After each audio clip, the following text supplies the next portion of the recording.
Salut mes camés, salut mes brats, j'espère que vous allez bien et que vous portez bien. Je te fais cette vidéo totalement improvisée parce que là, je sors de table, je me mets devant, sur mon canapé, devant la télé, et je prends la télécommande, je pense comme toi tu le fais, comme tout le monde le fait, enfin comme une majorité de gens le font, tu vois, et je me mets à zapper. Et en zappant, je tombe sur cette émission... Alors je vais rester poli dans cette vidéo, cette émission complètement nullissime, cette émission qui abrutit les gens, qui tire l'intelligence des gens vers le bas, en gros, une émission à mettre aux toilettes, tu tires la chasse d'eau, et bonne journée. Bref, en zappant, je vois la tête de Kylian Mbappé, et les célébrités doivent-ils s'exprimer sur ce qui se passe en ce moment. Je n'aimerais ni l'un ni l'autre, bref, tu sais, voilà, c'est de la nitroglycérine, comme a dit cet animateur, Cyril Hanouna, cet abruti de service, payé par qui tu sais. Lui. Bref, allez, petite punchline. Non mais au-delà de tout ça. En gros, il reproche à Kylian Mbappé de pas parler.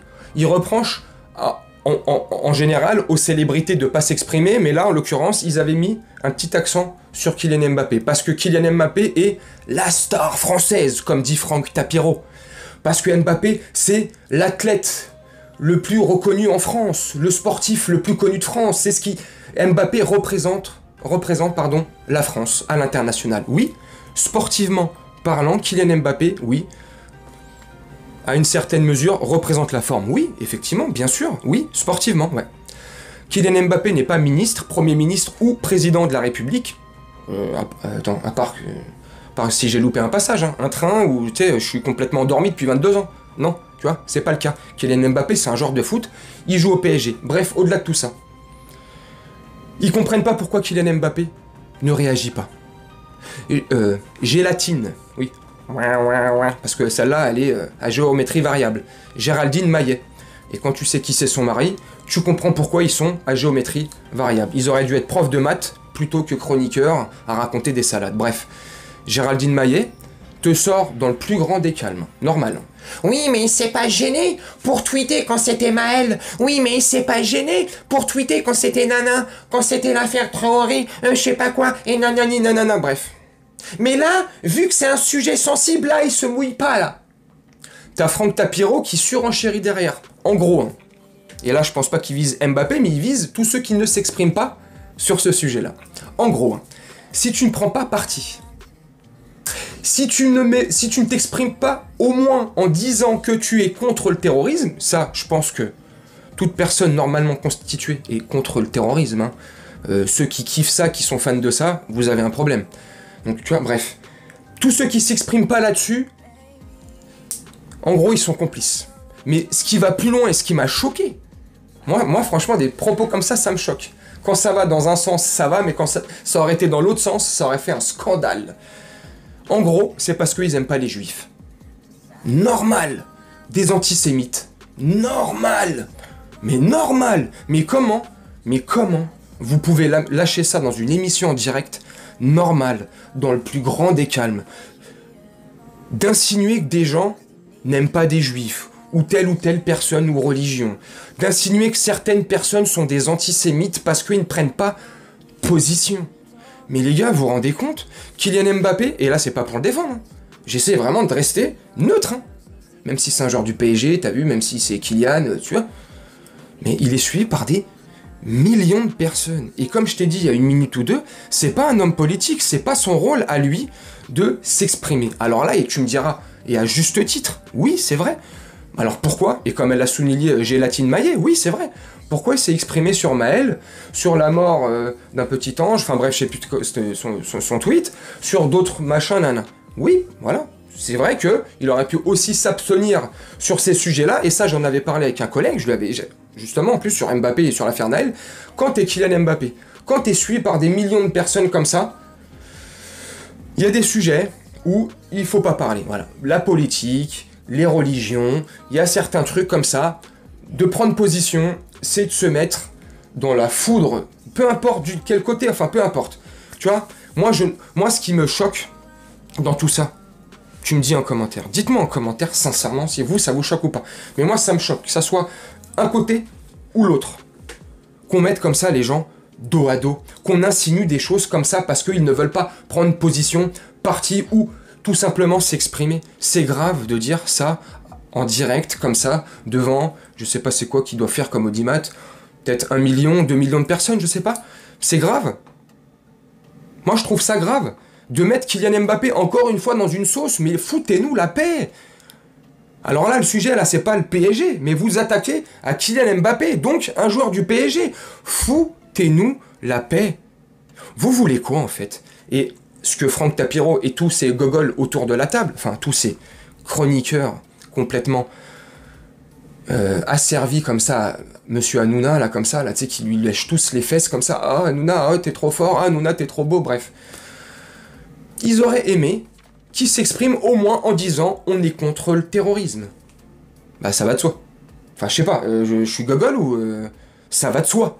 Je pense que, comme j'ai dit aussi tout à l'heure, quelqu'un de normalement constitué, il est contre la haine, contre les guerres, contre le massacre, contre les barbaries, contre le terrorisme. Enfin je sais pas, ça va de soi. Enfin je sais pas, hein.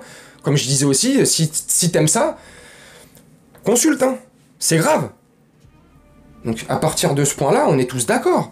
Maintenant, quelqu'un comme ça, qui est suivi par des millions de personnes, qui est une personnalité mondiale, qui s'exprime pas sur ce sujet-là, moi ça me choque pas. Hein. Et je trouve ça limite normal. Parce que dans quoi il va s'embarquer? Qu'il choisisse un camp ou pas. Et là, et limite, tu vois, pourquoi, tu vois, même moi je me prends au propre jeu, tu vois, choisir. Il n'y a pas à choisir. On est tous contre la barbarie, le terrorisme. Sur ça, il n'y a aucun doute possible. Mais purée, réveillez-vous. Sur ça, il n'y a aucun doute possible. Je sais pas. Vous avez plus de cœur ou quoi? Même il mettrait, oui, machin nana, en tant que joueur, en tant que Français, voilà, machin nana, je suis suivi, ceci, cela. Peu importe le message, comment il serait tourné. Nanana, faites l'amour, pas la guerre. Ceci, cela, je suis pour la paix, abat le terrorisme. Mais il se serait pris v'là les rafales.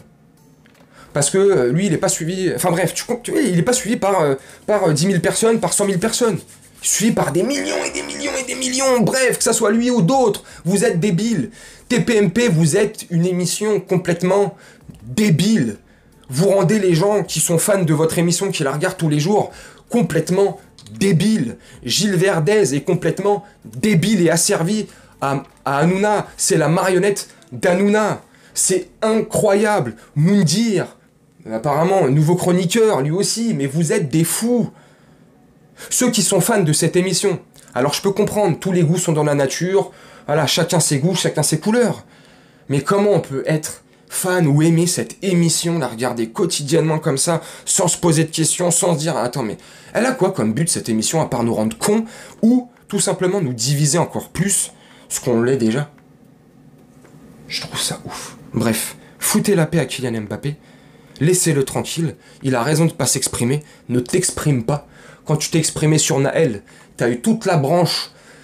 Bref, j'allais citer, voilà, je cite personne, je mets personne à dos, bref. Il s'est trouvé face à des menaces d'une certaine tranche de la population, à l'insulter. Donc, heureusement qu'il prend pas position sur un sujet aussi tendu que celui-là. Wouh! Bref, tu me dis ce que t'en penses en commentaire. Moi, je t'ai fait cette vidéo parce que, voilà, quand j'ai vu ça en zappant, donc forcément j'ai regardé les 5-10 minutes, là, 10 minutes, après il y a eu une pub.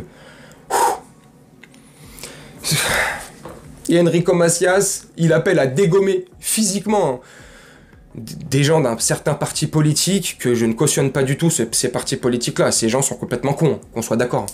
Mais... Enfin bref, après chacun ses goûts, mais Enrico Macias qui appelle tout simplement à dégommer des gens physiquement, ça passe crème et les gens le défendent. Sur ce même plateau-là, de TPMP, ils le défendent. Ouais, mais c'est normal, il parle avec son cœur, il est ému. Mais si un Palestinien ou tout simplement un musulman parlerait avec son cœur et l'émotion, et il dirait « Ouais, je suis triste et dégoûté, j'appelle à dégommer tous ces terroristes qui ont tué nos frères et sœurs là-bas en Palestine. » Là, je pense que ça aurait pas été la même chanson. Je sais pas, tu me dis en commentaire. C'est mon avis, hein, je sais pas. Peut-être que je dis une grosse bêtise. Bref, moi je vais vous laisser là-dessus. Tu me dis ce que t'en penses. Je vais te faire un petit montage tranquillement et on se retrouve bientôt pour une prochaine vidéo. Je te souhaite une très bonne journée, une très bonne soirée ou une très bonne nuit. Et je te dis à bientôt. Ciao.